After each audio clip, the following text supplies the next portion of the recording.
See, I feel big data is important for our industry, considering that anything and everything that happens across the globe impacts our business, right? We are not in a very traditional ways of doing business where we can focus on only one part of the job and we only look at what's happening on that front and then what impacts does that have on our business.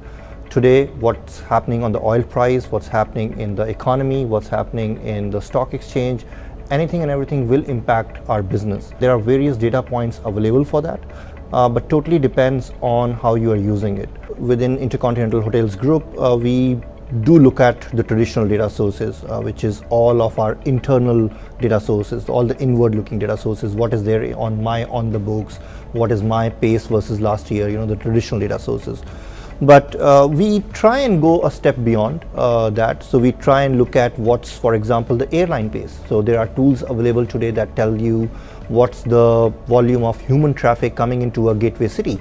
And by looking at what's happening from a pace perspective in terms of how many visitors are coming into Singapore, or how many airline seats have been sold on a given day versus last year, same time, you can actually try and get a good feeler of what's the pace, not just of your hotel, but what is that pace in respect to what's happening in the market or what's going to happen in the market. So that gives you a good perspective. Then obviously there are a further third-party data sources available around what's the pace on GDS, for example, how's your future demand looking on the GDS front. So those are again some of the data sources that we evaluate. Now, I also do see a lot of noise around rate parity, and as an organization we have put in a lot of focus in the last 1.5 years by looking at what's the data around rate parity. It might not really help me to plan my immediate tactical moves, but it still gives me a good handle of my long-term strategy. What kind of channel mix I need to look at, what kind of segment mix I need to look at. Should I go for static pricing for my wholesale accounts vis-a-vis dynamic pricing? So it gives me a good perspective of those particular areas. Then I feel apart from that, we also look at a lot of social media noise, again, a lot of data around it, how well you are using it. And then there are things to refer to, for example, the development pipeline. Again, if you look at what's happening today, you're all good with all the data points that you're looking at. But if you're looking at planning your long-term strategy, you need to know what brands are coming up in your market, how many rooms are opening up in that market. So again, gives you a good perspective of how should you plan your long-term strategy. We also look at the brand health, for example. Now we have brands across different market classes, from mid-scale to upscale luxury market class. So it's important for us to understand what is the consumer thinking about my brand. So we do again a lot of independent surveys around getting that brand health data, and then we try and evaluate, is my positioning right and in line with the guest expectation.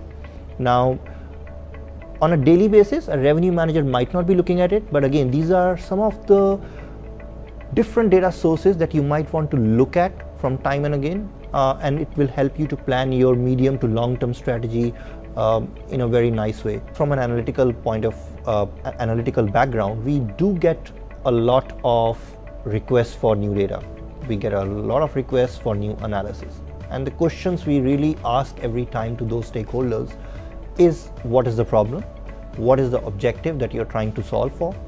And what's the call to action that you will take once we will present you the data?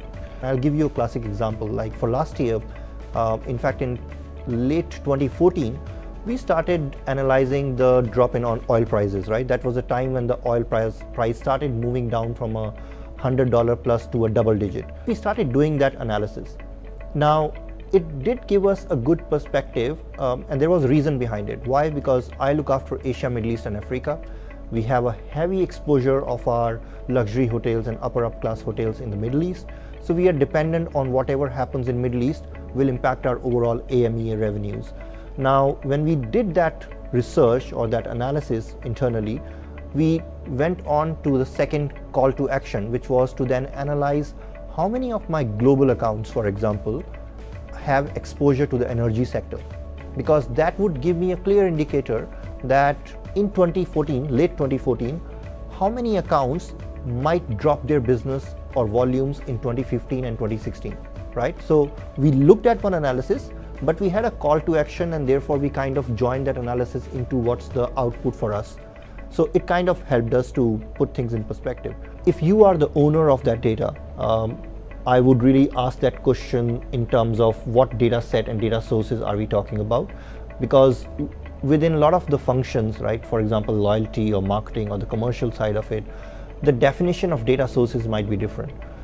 So it's important for the analytics person to actually ask that question in terms of how exactly those data sources will be utilized, what's the definition around that.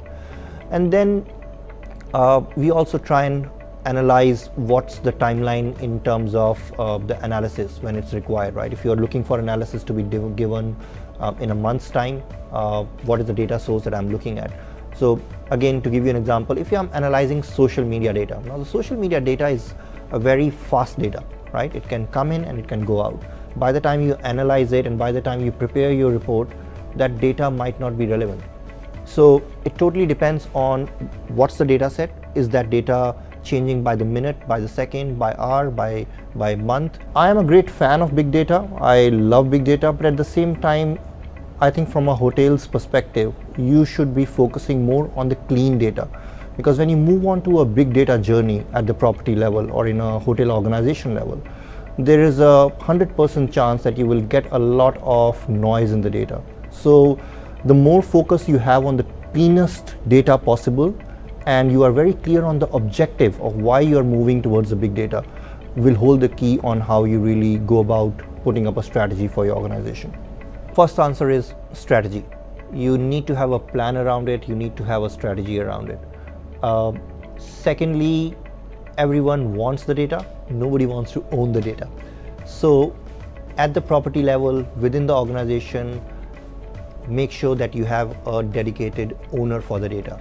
Once you have those pieces in place, the next couple of things that you really need to look at is have a schedule for cleaning the data, right? The data will get dirty. There will be noise that will come into data eventually. So at the property level, or again above property, you need to ensure that there is a schedule around it and not that you are doing firefighting most of the time. The key area around that part is have an SOP. If you really put in your standard operating procedures, if you have your nice drafted SOP that talks not just to the data points, but also to the overall data universe, also talks to the dashboards that you've created, I think that works very well for the organization. And especially because within our industry, we have a lot of attrition, right? So you have new people coming in, old people going out. And when a new person comes in and starts working on a new dashboard or an old dashboard, what data he uses and what's the definition that he or she will perceive of one data point is anybody's guess. So till the time it's written in stone that this is what it is, this is how it needs to be mapped, I think that's the way forward for any organization to really look at.